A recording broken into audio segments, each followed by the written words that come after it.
অর্থকে বৈধ বিনিয়োগের সুযোগ দেওয়ার ফলে অর্থনীতির মূলধারায় নতুন অর্থ প্রবাহ হবে এবং আবাসন খাত সহ পুরো অর্থনীতি উপকৃত হবে।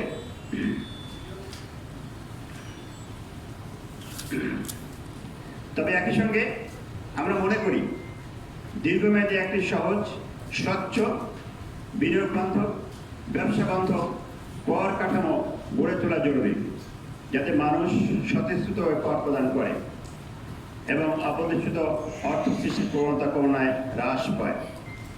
আমরা সবচেয়ে জোর দিতে চাই যে এই অপ্রতিষ্ঠিত অর্থ যেটা আছে সেটা কেন হচ্ছে সেই উৎসটিকে বন্ধ করা সবচেয়ে গুরুত্বপূর্ণ মনে করি আমরা। তবে আমরা সরকারের এই ইতিবাচক উদ্যোগকে স্বাগত জানালেও আপনারা ইতিমধ্যে জেনেছেন রড, সিমেন্ট, কেবল সহ নির্মাণ সামগ্রীর উপর আরোপিত অতিরিক্ত কর এবং জমির মালিকের প্রাপ্ত ফ্ল্যাটের উপরে নতুন গেইন ট্যাক্স আরোপের বিষয়ে আমরা তীব্র ক্ষোভ এবং প্রতিবাদ জানাচ্ছি। এমনিতেই আপনারা জানেন যে আবাসন সেক্টর অবস্থাটা বর্তমান খুব নাজুক অবস্থার মধ্যে চলছে। এই খাতটা প্রায় ধ্বংসের শেষ দাঁড় প্রাতে দাঁড়িয়েছে। আমাদের সেল প্রায় 60% কমে গেছে। এখন নতুন করে যে একজন মালিক, আমি ব্যাখ্যা সহ বলছি যে 20টা ফ্ল্যাট তৈরি হবে, 10টা ফ্ল্যাট মালিক পাবে, 10টা আমরা পাবো। 1 কোটি টাকা হলো সাইন ম্যানে দিয়েছে। সাইন ম্যানের উপরে কিন্তু 15% ট্যাক্স আগেই ছিল, আছে।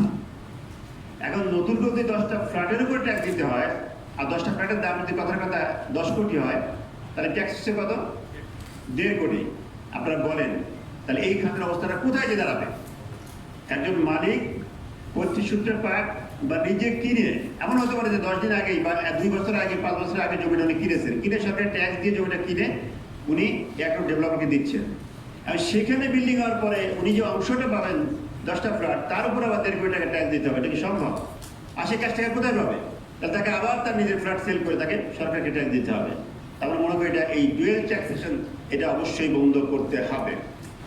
আমি বিশ্বাস করি আবাসন সেক্টরে এই সিদ্ধান্ত সরকার না নেয়, এই সেক্টরে ধস নামবে এবং আবাসন সেক্টরে যারা আমাদের গ্রাহক আছেন, যারা আবাসন সেক্টরে ব্যবসা আছেন, তারা আমার বিশ্বাস এই বিষয়টি কোনোভাবেই তারা মেনে নেবে না। প্রিয় সাংবাদিক বন্ধুরা, বাংলাদেশের ক্রমবর্ধমান নগরায়নের প্রেক্ষাপটে রাজধানী ঢাকা ছাড়াও দেশের বিভিন্ন বিভাগীয় জেলা শহরে পরিকল্পিত আধুনিক ও বাসযোগ্য পরিকল্পিত নগর গড়ে তোলার লক্ষ্যে দীর্ঘদিন ধরে কাজ করে যাচ্ছে real estate and housing association of Bangladesh, Riha.